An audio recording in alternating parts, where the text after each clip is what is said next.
Sahajanand Swami Maharaj Ni Jai. Vachnamrut number 18. In this Vachnamrut, God promises that if you listen to this Vachnamrut and obey it, implement it, you will be liberated forever in terms of your mindset from any external things, circumstances affecting you, making you vulnerable and disturbing you.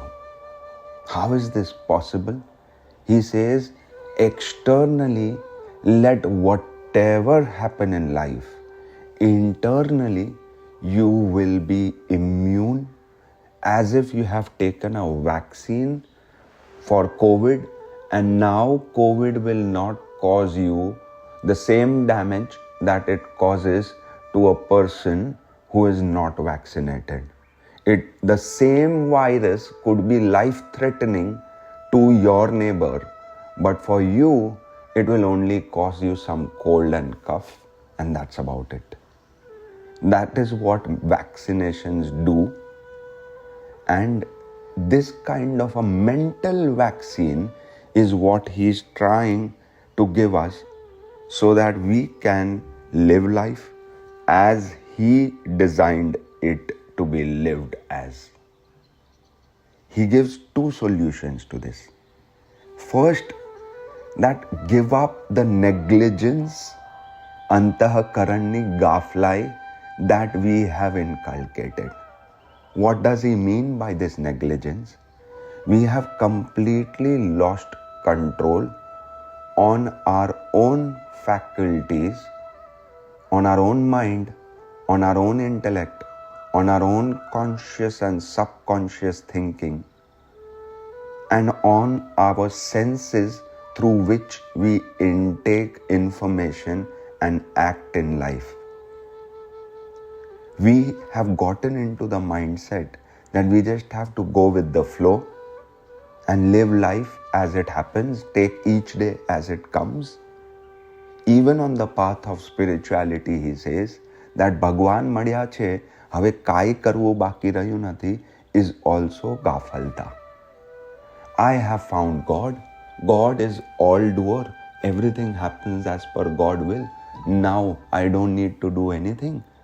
I have arrived where I need to arrive, and we get into non-doing and a different form of laziness when we get into this mindset that nothing is in my hands. It's not spirituality, it's escapism. It's just running away from what we need to do. Just thinking about food does not satiate hunger. Just thinking about water does not quench thirst. Just knowing spirituality, just understanding scriptures does not liberate us. It's a karat vidya. We have to actually do it, not understand it. After understanding, if there is no action, no implementation, there is absolutely nothing that we benefit. Spirituality is nothing but entertainment in our life. So he says, come out of this negligence, get into action, get into doing, get back in control. In control of what is the problem number 2 that he says. Garbage in, garbage out. That's the rule of life. If the intake is poor, the outcome is bound to be poor. If the effort is lame, the outcome is definitely going to be not in our favor, not as desired. What is the intake that he is talking about? He gives an example of if we are going to intake drugs or alcohol, then however spiritual or non-spiritual we are, it is going to completely numb the brain and make us lose control on ourselves. That's the effect of having alcohol or drugs. It makes you lose control. If you have good food, you gain control. If you have sattvic food, you gain maximum control over everything, over your digestion, over your thoughts. Anna teu man. The mind is as good as the food we eat. Now he's giving this example and then says that you are not just eating through your mouth, you are also consuming through your eyes. What are you consuming? Things that elevate the soul or things that destroy the soul? What are you listening with your ears? Things that elevate the soul or destroy the soul? Like that, what are you using all your hands and legs and speech, all these indriyas, all the sensory organs given to us? What is the intake that we are taking? So will be the outcome.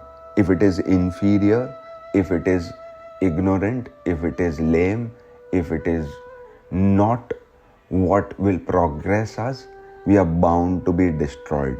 So are we aware, conscious of what are we intaking, what are we consuming, what is the quality of the energy that we are feeding to this soul? If we are, then the outcome is bound to be nice. But if we are not conscious of what we are feeding the soul, it is going to be polluted, and that polluted soul can never be at peace, at ease.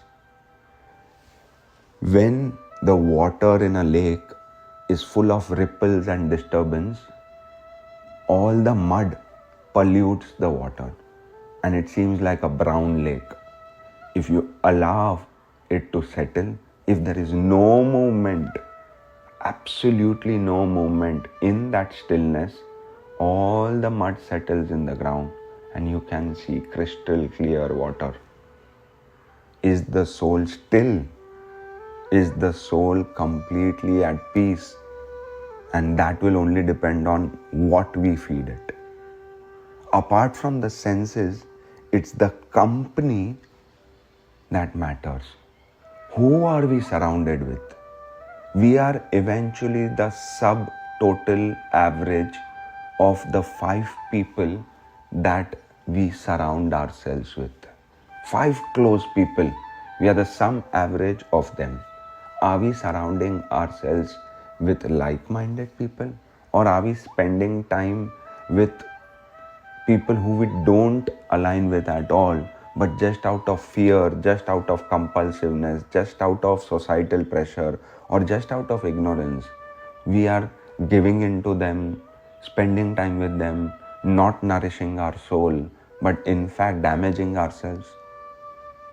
Are we self-limiting, self-damaging, or are we self-liberating?